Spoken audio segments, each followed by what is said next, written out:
तो चलिए इसी के साथ खबरों में आगे बढ़ते हैं। एक बड़ी जानकारी आपको सोहना से दे दें। सोहना में आयोजित गणतंत्र दिवस समारोह में सिरसा विधायक गोपाल कांडा ने शिरकत की। इस मौके पर एचएलपी सुप्रीमो और सिरसा विधायक गोपाल कांडा ने गणतंत्र दिवस की बधाई सभी को दी और अपने संबोधन के दौरान संविधान सभा के सदस्यों, स्वतंत्रता सेनानियों को उन्होंने सर झुकाकर नमन भी किया।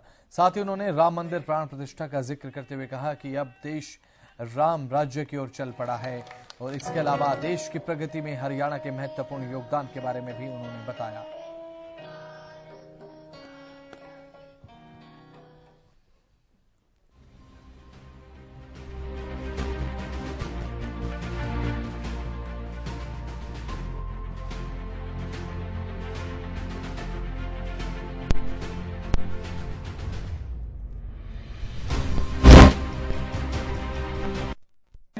सोहना की इस पावन धरा को प्रणाम करते हुए मुकुट हिमालय, हृदय तिरंगा, आंचल में गंगा लाई है, सब पुण्य कला रतन लिए मां भारती आई है।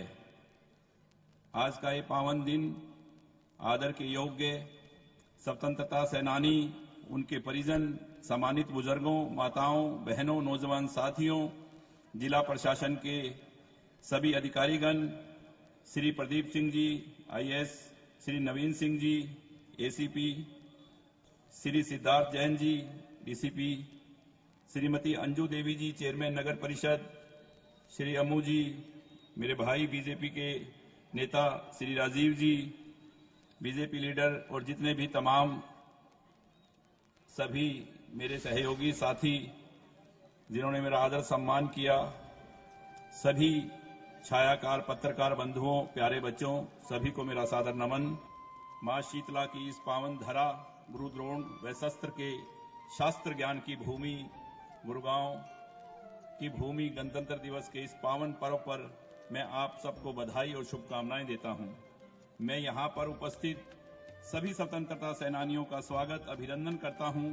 आज स्वतंत्रता संग्राम के अमर सेनानियों को नमन करते हुए संविधान सभा के अध्यक्ष सभी सदस्यों को नमन करता हूं, जिनकी वजह से हमें गणतंत्र दिवस मनाने का यह गौरवशाली अवसर प्राप्त हुआ। आज ही के दिन वर्ष 1950 में हमारा संविधान लागू हुआ। आज यह ऐतिहासिक दिन देशवासियों की एक प्रेरणा, मजबूत राष्ट्र के रूप में आगे बढ़ने का साहस और प्रेरणा देता है। यह दिन हमें भारत गणराज्य की स्थापना की याद दिलाता है। इस दिन के लिए हम उन महान पुरुषों को याद करते हैं जिन्होंने भारत को स्वतंत्रता दिलाने और भारतीय संविधान को लागू करने में महत्वपूर्ण भूमिका निभाई। इनकी बदौलत ही भारत आज एक गणराज्य, एक महान देश कहलाता है। भारत के प्रथम राष्ट्रपति डॉक्टर राजेंद्र प्रसाद एवं संविधान प्रारूप समिति के अध्यक्ष डॉक्टर भीमराव अंबेडकर जी ने भारत के लिए एक अच्छे संविधान की रचना की। यह देश सदैव उनका ऋणी, सदैव उनका आभारी रहेगा। हमारे महान भारतीय स्वतंत्रता सेनानियों ने भारत में पूर्ण स्वराज के लिए लंबे समय तक संघर्ष किया। उन्होंने ऐसा इसीलिए किया ताकि आने वाली पीढ़ियां किसी की गुलाम बनकर न रहें, स्वतंत्र रूप से अपने अधिकारों का निर्वहन करें। आज 75वें गणतंत्र दिवस के अवसर पर महात्मा गांधी जी, भगत सिंह जी, चंद्रशेखर आजाद जी, लाला लाजपत राय, सरदार वल्लभ भाई पटेल जी, लाल बहादुर शास्त्री जी, पंडित दीनदयाल उपाध्याय जी, डॉक्टर श्यामा प्रसाद मुखर्जी जी, ऐसे महापुरुषों और स्वतंत्रता सेनानियों को मैं नमन करता हूं, जिनकी वजह से आज का ये दिन हमें देखने को मिला। भाइयों और बहनों, हमारे देश में, देश के गणतंत्रता दिवस में देशवासियों को सामाजिक समरसता, जनप्रतिनिधित्व का अधिकार दिया है, अपनी पहचान बनाने में कामयाब रहा है। इसका श्रेय हमारे उन राजनेताओं, यहाँ के कर्मठ किसान, मजदूरों, कारीगरों, वैज्ञानिकों को जाता है, जिन्होंने दिन रात एक करके इस महान देश को विकसित किया और गति प्रदान की। आज हमारा भारत देश प्रधानमंत्री नरेंद्र मोदी जी के नेतृत्व में चहुमुखी विकास कर रहा है और प्रगतिशील है। प्रभु श्री राम के मंदिर के उद्घाटन पर आज जो पूरे देश में, पूरे हिंदुस्तान ही नहीं कहूंगा, पूरे संसार में जो खुशी है, वो सदियों की प्रतीक्षा के बाद, इस अभूतपूर्व धैर्य, अनगिनत बलिदान, त्याग, तपस्या के बाद हमारे प्रभु राम अपने मंदिर में स्थापित हुए। हमारे प्रधानमंत्री जी की एक अच्छी सोच का ये एक प्रयास फलस्वरूप जो हमारे सामने हैं, इसके हम सभी साक्षी बने। 22 जनवरी 2024 का सूरज देश में एक अद्भुत आभा लेकर आया। इस दिन अयोध्या राम मंदिर भूमि पूजन के बाद पूरे देश में उमंग उत्साह बढ़ता जा रहा है और राम राज्य की तरफ देश चल पड़ा है। मैं सभी जिन्होंने त्याग, तपस्या और बलिदान की प्रकाष्ठा निभाई, हम सब उन अनगिनत राम भक्तों के, उन अनगिनत कार सेवकों को हम संत महात्माओं के ऋणी हैं। देश की प्रगति के इस सफर में हरियाणा का भी महत्वपूर्ण योगदान है। मुझे यह कहते हुए गर्व है कि हरियाणा में प्रदेश के सामाजिक आर्थिक विकास के नए आयाम स्थापित किए हैं। शिक्षा, स्वास्थ्य, खेलों में हमने नई ऊंचाइयों को छुआ है। हमारी कितनी ही नीतियां, योजनाओं को देश के दूसरे राज्य अनुसरण कर रहे हैं। आज भी हरियाणा के नौजवान सेना में भर्ती होना अपनी शान समझते हैं। हर सेना का 10वां जवान भारतीय जवान हरियाणा प्रदेश से है। हम अपने शहीदों के बलिदानों का कर्ज तो नहीं चुका सकते, लेकिन उनके परिजनों की देखभाल करके उनका सम्मान अवश्य जता सकते हैं। इस दिशा में हमने सैनिक अर्धसैनिक कल्याण विभाग का गठन किया है। मैं देश की सीमाओं की सुरक्षा करने वाले उन वीर सैनिकों, बहादुरों के प्रति कृतज्ञता व्यक्त करता हूं। आपको बताना चाहूंगा कि हमारी सरकार ने युद्ध के दौरान शहीद हुए हरियाणा के सैनिकों और अर्धसैनिक बलों के जवानों की अनुग्रह राशि 20 लाख रुपए से बढ़ाकर 50 लाख रुपए कर दी है। इसी प्रकार आईईडी ब्लास्ट में शहीद होने पर 20 लाख से बढ़ाकर 50 लाख रुपए कर दी है। अब तक शहीदों के 367 आश्रितों को अनुकंपा के आधार पर नौकरियां भी दी है। भाइयों और बहनों, सुशासन से सेवा के संकल्प के साथ जनसेवा का दायित्व संभालने वाली वर्तमान सरकार ने प्रधानमंत्री श्री नरेंद्र मोदी जी ने सबका साथ, सबका विकास, हरियाणा एक, हरियाणवी एक के मूल मंत्र पर चलते हुए समस्त हरियाणा, प्रत्येक हरियाणावासी की तरक्की, उत्थान के लिए वर्ष 2024 को संकल्प से परिणाम वर्ष के रूप में मनाया जा रहा है। गीता के कर्म संदेश इस पावन हरि की भूमि, इतिहास, धार्मिक हिंसा और कोई स्थान नहीं है। इसी के अनुरूप हम प्रदेश में प्रेम, प्यार और भाईचारे की बयार के लिए निरंतर काम कर रहे हैं। साथियों, हमारा प्रदेश हरियाणा सद्भाव, सौहार्द, सम्मान, विकास, समरसता, बदलावों का साक्षी रहा है, जिसमें हर आदमी सरल, सुगम, सुरक्षित हुआ है। हमने जनसेवा और जनता के बीच बन चुकी दीवार और व्यवस्था को हमारी सरकार ने केवल बदलने का काम किया है, बल्कि ऐसी व्यवस्था देने का काम किया है जिससे जन जन की योजनाओं और सेवाओं का लाभ प्राप्त हो सके।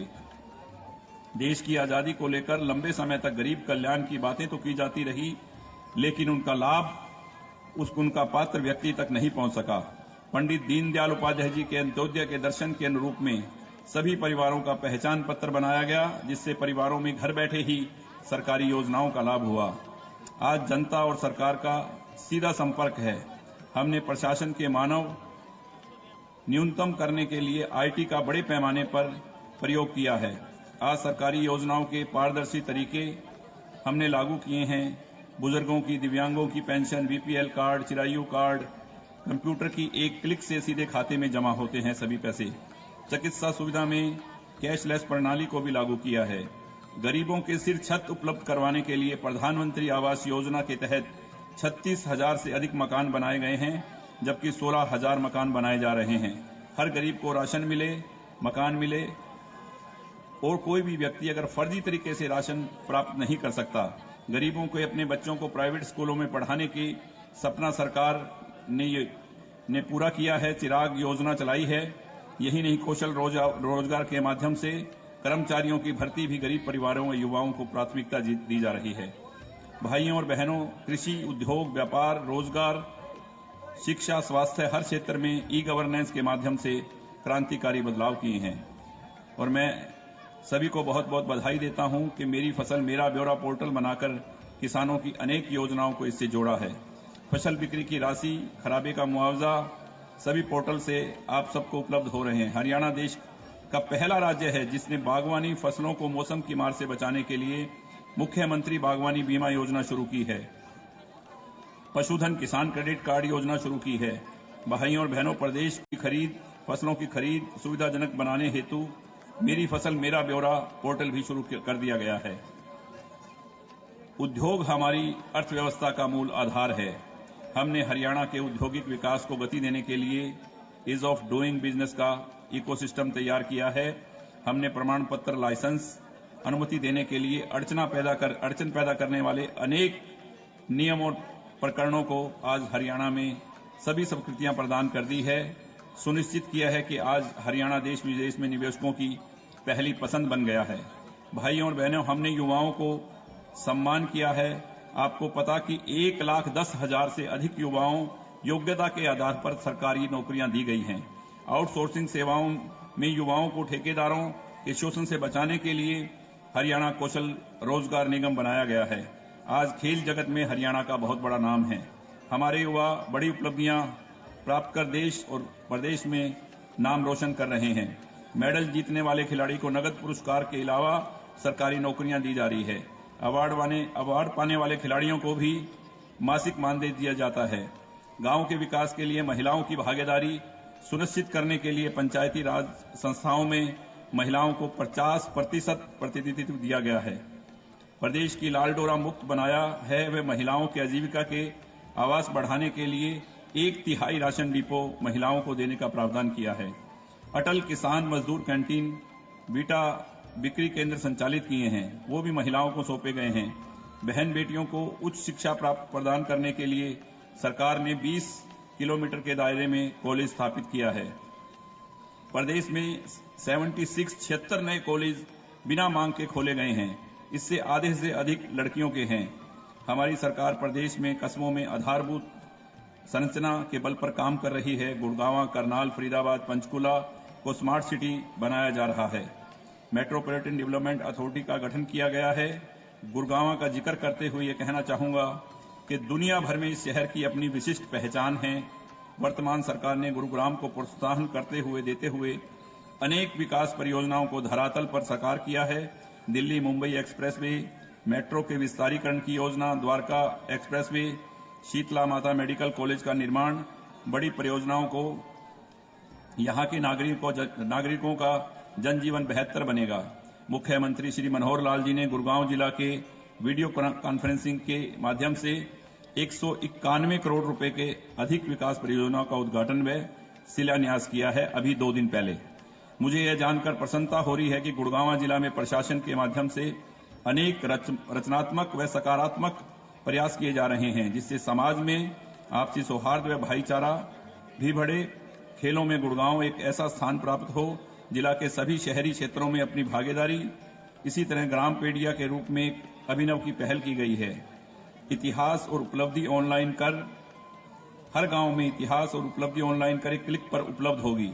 ऐसे कार्यों में जिला प्रशासन को मैं बहुत बहुत बधाई देता हूं। पिछले 9 वर्षों में हमारे राज्य में 33,000 किलोमीटर की लंबी सड़कों का सुधार, लगभग 7,000 किलोमीटर नई सड़कों का निर्माण हुआ है। आज इतना ही नहीं, 72 किलोमीटर लंबा eastern dedicated front corridor, 506 kilometre लंबा western dedicated front corridor Haryana से होकर गुजरेगा, जिसका हरियाणा को बहुत बड़ा लाभ है। केएमपी के साथ साथ हरियाणा अबरटल रेल कॉरिडोर भी बन रहा है और दिल्ली के सराय कालेखां से करनाल तक RRTS रेल लाइन की स्थापित की जा रही है। इन सब योजनाओं से हमें बहुत लाभ होगा। प्रधानमंत्री श्री नरेंद्र मोदी जी ने आज भारत के विकास का अमृत काल है। आज देश प्रदेश का युवा शक्ति पूंजी से भरा हुआ है, ऊर्जा से भरा हुआ है। ऐसी सकारात्मक परिस्थितियां बहुत लंबे समय के बाद, कितने लंबे समय के बाद हमारे देश में बनी है। हमें चूकना नहीं है, हमें अब बैठना नहीं है। आने वाला समय अब सफलता का है, आने वाला समय अब सिद्धि का है। ये भारत का समय है। अब तेजी से भारत आगे बढ़ रहा है। साथियों, हम सबको यह प्रतिज्ञा करनी होगी कि हमें भी अपने कर्तव्यों का पालन करते हुए आने वाली पीढ़ियों के लिए बेहतर भविष्य बनाना होगा। हम मिलकर भारत देश को एक मजबूत राष्ट्र बनाएंगे। हम सब मिलकर सशक्त भारत, विकसित भारत का निर्माण करेंगे। सभी भारतीयों को संविधान के प्रति सजग करेंगे और सबको समान रूप से जीने का अवसर प्रदान करेंगे। अंत में आप सभी को गणतंत्रता दिवस की बधाई देता हूं, शुभकामनाएं देता हूं। 75वें गणतंत्र दिवस के इस पावन अवसर पर आप अपनी महान संस्कृति, परंपराओं, उच्च नैतिक मूल्यों को चलते हुए देश प्रदेश स्वच्छ, स्वास्थ्य, खुशहाल बनाने में एकजुट करने का काम करें और संकल्प लें। और अंत में यही कहूंगा, दे सलामी इस तिरंगे को जिससे हमारी शान है। सर हमेशा ऊंचा रखना इसका, जब तक दिल में जान है, जब तक दिल में जान है, क्योंकि यही हमारी पहचान है। जय हिंद, जय भारत, जय हरियाणा।